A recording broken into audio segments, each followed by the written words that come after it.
for a trail truck, beautiful. We've had a bit of a bumpy ride with this truck. It's quite long, it's quite pretty. It's not my favorite rock crawler. We learned that in the last video. But I then took this thing out on the trails, and wouldn't you know it, it was really capable. The portals gave it the clearance to get over all sorts of things. The way the skid and the links are designed let it slide over things really beautifully well. I intentionally drove it through lots of sticks. The kind of stuff that gets picked up by other rigs. My TRX4s are notorious for this. They'll just scoop up sticks as you drive, which means you kind of avoid all the little sticks. For a real car off-road, logs can be a problem, but smaller stuff not so much. These little cars, you kind of want to be careful because they'll scoop up sticks. This really surprised me. It picked up 2 sticks on the whole hour and a half of driving. As far as a trail truck goes, I really like this. I didn't have the luxury of a dig. Servo failed in part 2. I didn't even get to use the dig actually. It failed because the endpoint wasn't set correctly. I've just gone through programming the DX3 radio, which you definitely can do. You just need to do a little bit of acrobatic work to make that happen. In brief, full reverse, full right, bind, and then turn the power on.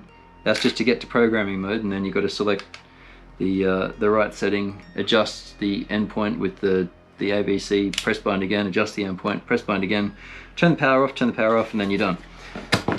That took me half an hour of filming to get right. I know it very well now. It wasn't set from factory, it's a ready to run, and it wasn't ready to run, it did fail, but in any case, it could be addressed, and if I'd known, I would have done it. The body's beautiful. Knight Customs, James Knight, has a whole suite of accessories you can print for this. Now, if this was going to be a rock crawler, you wouldn't want to add weight, you want to take weight away.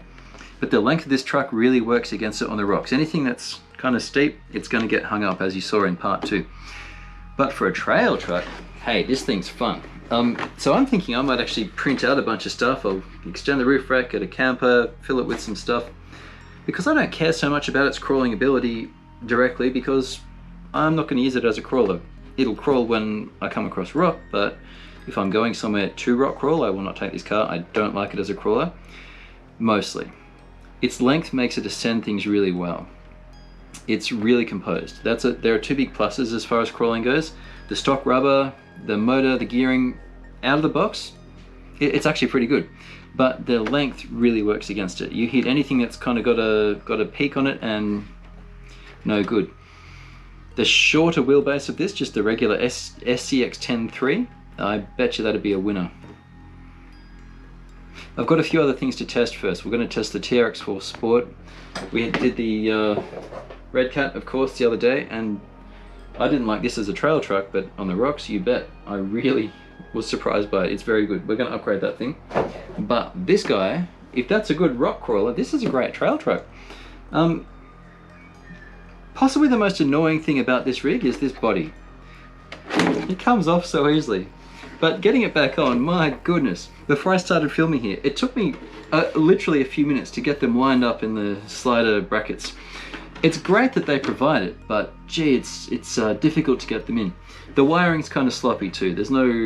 It's almost like an afterthought. They've provided the buckets, which is great, but there's no cable management for these wires.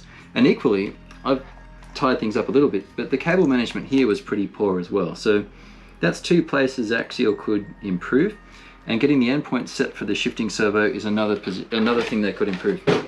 I understand the plastics are made by the Lossy factory now, and it shows this is a step above what SCX10 plastics used to be. I really like that. The drivetrain's smooth, the servo did not fade, and it's stronger and a little faster than the stock Red Cat. Having used both of these guys, it's a good servo. You don't need to replace it unless you burn it out, I would say. It's not super fast, but it gets the job done. 35-turn motor is a good choice. The battery brackets, if you loosen the screws, are expandable. You can actually widen them a little bit. There's a little bit of adjustability, and I could get it wide enough to fit my 2200 milliamp hour 3S batteries snugly.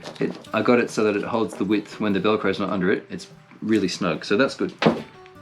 Bumpers are good, plastics are great, links are fabulous. I wondered about putting a longer bent link in, but given that it's going to be a trail truck and not a crawler, I think I'll leave it. I might consider dyeing the diff covers. I'll dye them black potentially. I dyed an entire Traxxas Stampede purple some years ago. That was about a decade ago, and that looked really good. Dyeing is a really easy way to improve things if you want to change the look and let them be pretty durable. It looks brilliant. The body's really nice. I love that it came with an interior.